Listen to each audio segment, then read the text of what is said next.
Hey everyone, and welcome to the deep dive. We're going to be talking about something that I know a lot of you are super interested in, Uh-huh. which is working from home, Yeah. but not just working from home like we've been doing for the past couple of years, but like what's it going to look like in the future Right. in 2025 specifically. Yeah, 2025.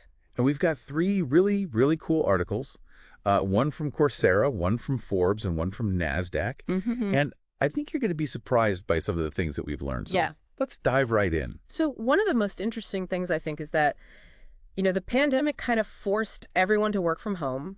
Right. And I think a lot of people were skeptical at first, but now it seems like it's here to stay. Yeah, it seems like it's the new normal, right? Yeah, exactly. And Forbes even points out that 81% of U.S. professionals now consider remote work Wow, a non-negotiable. that's huge. Yeah, it's like a complete shift. So it's not just about flexibility anymore. It's like Right. a requirement almost. Yeah, it's like a Right. must-have for a lot of people. So beyond, the obvious perks of working from home, like no commute and wearing your pajamas all day, uh, what are some of the less obvious Right. but equally amazing benefits that these articles highlight? Well, one thing that really surprised me was the impact on productivity. Oh, really? You'd think that being at home with all the distractions would make it harder to get things done. Yeah, you would think. But actually, a flex job survey that Coursera cited found that more than half of people said they were more productive working remotely. That's fascinating. So it's like Yeah. the home office can actually be a productivity powerhouse if It can be, yeah. you do it right. Exactly. Less distractions, more personalized workspace, maybe fewer meetings. I think that's key. Yeah, for sure. Fewer meetings. Fewer meetings. So what about the financial side of things? Obviously, we save money on gas by not commuting, but are there other economic advantages to working remotely? Absolutely. Coursera actually points this out. They talk about, savings beyond gas, like Mhm. childcare, work clothes, even, Oh, yeah.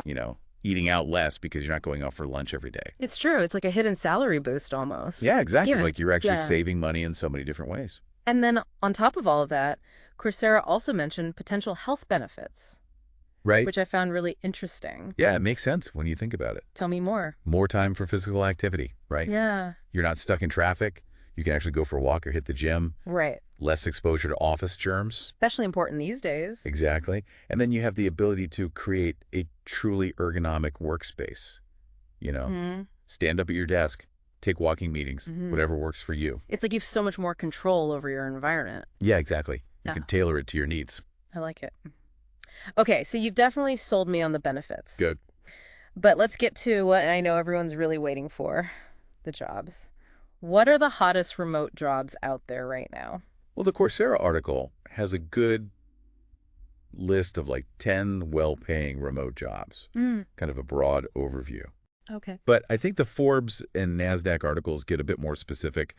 They both highlight data engineering as a field that's just exploding. Data engineering? Yeah, so basically with everyone collecting data these days, companies need people who can build and maintain the systems Yeah, that collect, process, and analyze all that data. that makes sense. And it's a perfect remote job because it's highly technical, but also offers a lot of flexibility and autonomy. So if you're tech savvy and love data, it sounds like data engineering could be a great option. Yeah, for sure. And the pay is really good too. Okay, I'm listening. What else? Well, if you're more people-oriented, Forbes and NASDAQ also mentioned talent acquisition as another rapidly growing field. Talent acquisition. Yeah, helping companies find and recruit the best people. Got it. And many of these roles are now fully remote.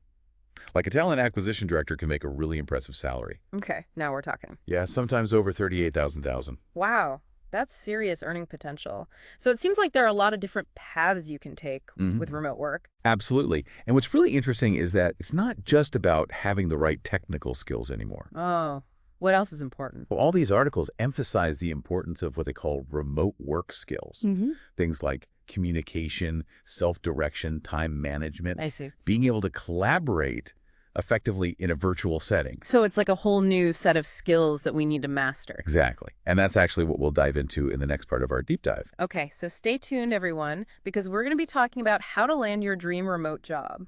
And how to make sure you have those all-important remote work skills that employers are looking for. So don't go anywhere. We'll be right back.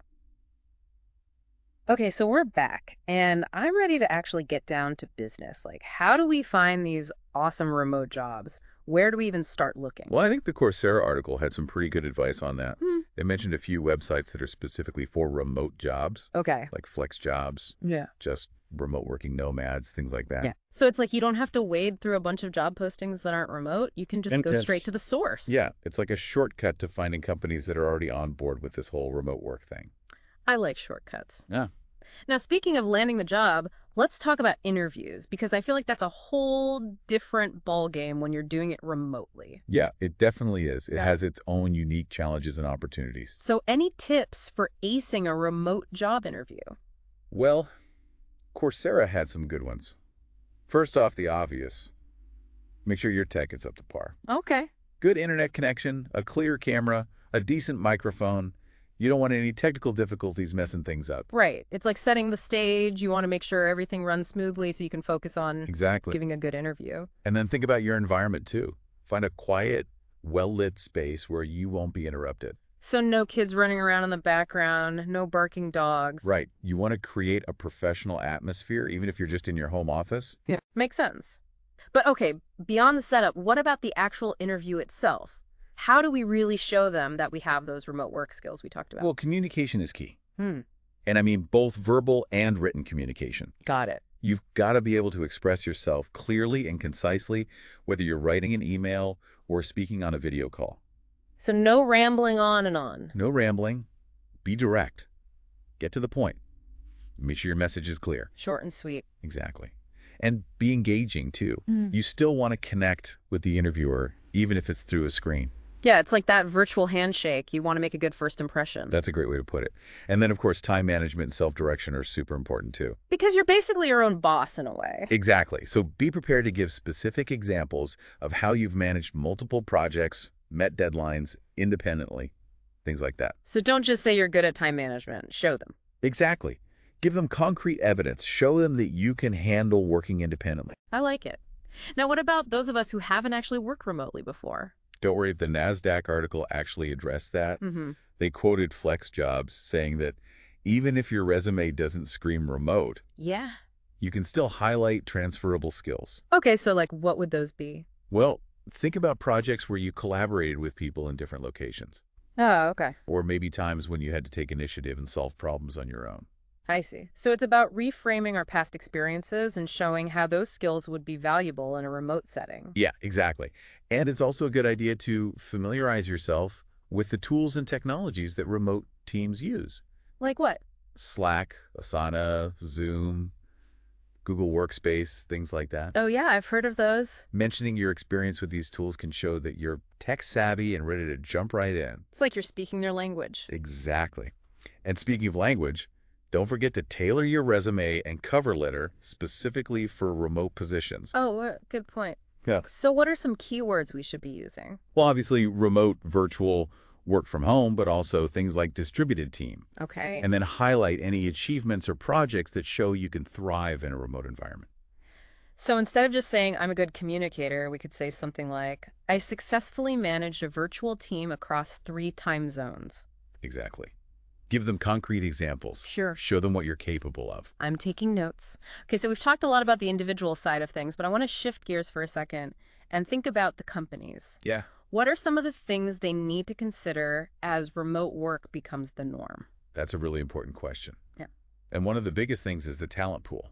Okay. When location is no longer a factor, companies can recruit from anywhere in the world. That's amazing. It is. Mm. But it also means they need to adapt their hiring processes.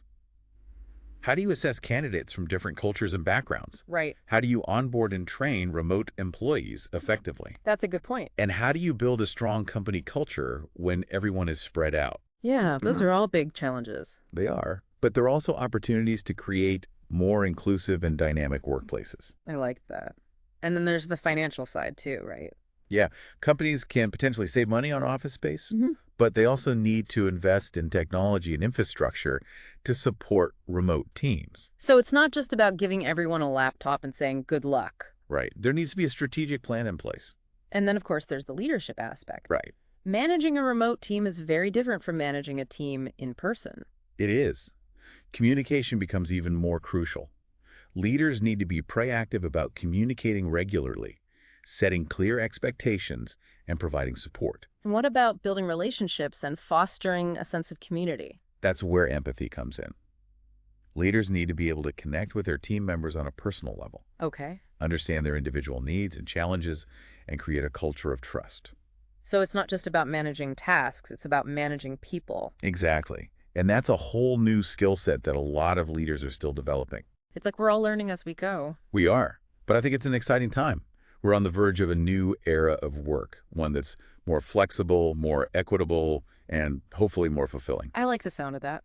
Okay, so we've covered a lot of ground here. We've talked about the individual benefits, the challenges for companies, and even the impact on leadership. Yeah, it's a big topic. But before we wrap things up, I want to touch on one more thing that I find particularly fascinating, the potential impact of remote work on society as a whole. Okay, so we've talked about how awesome remote work can be for, individuals and even companies, but I'm thinking even bigger picture now. Like, what could this shift mean for society as a whole? That's where it gets really interesting. It's like we're potentially looking at a total restructuring of how we live and work. Okay, I'm intrigued. Tell me more. Well, imagine if you're no longer tethered to a specific office location.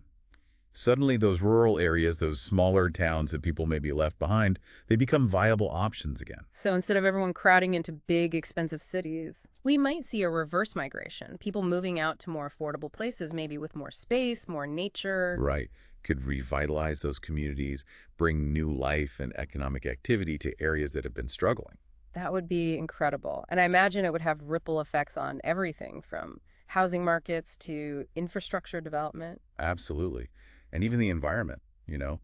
Less commuting means less pollution, less strain on resources. It's like a win-win for everyone. And it's not just about geography either, right? You mentioned earlier that remote work could impact family structures and gender roles. Yeah, definitely. Traditionally, women have often been the ones expected to juggle childcare and housework, which can limit their career options. Right, it's like that whole second shift thing. Exactly.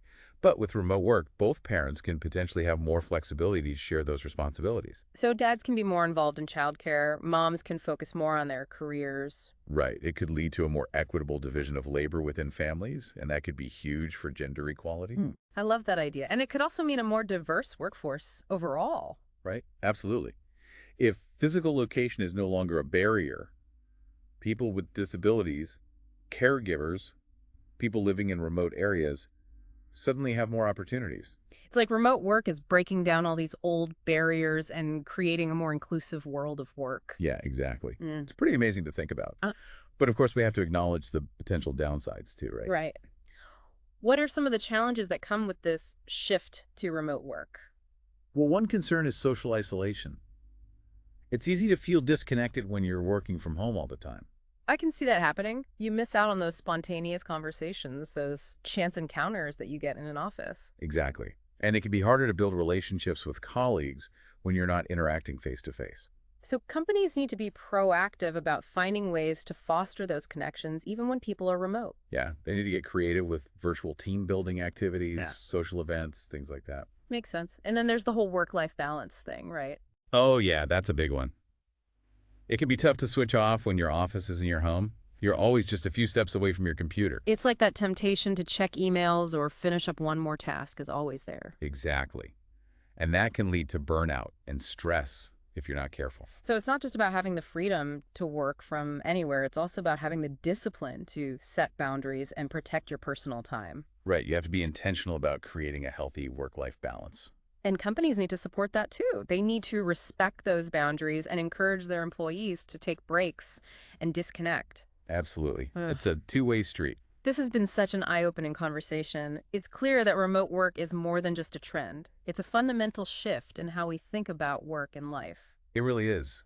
And it's exciting to think about all the possibilities it opens up. Yeah, who knows what the future holds, but it definitely feels like we're on the cusp of something big. We are.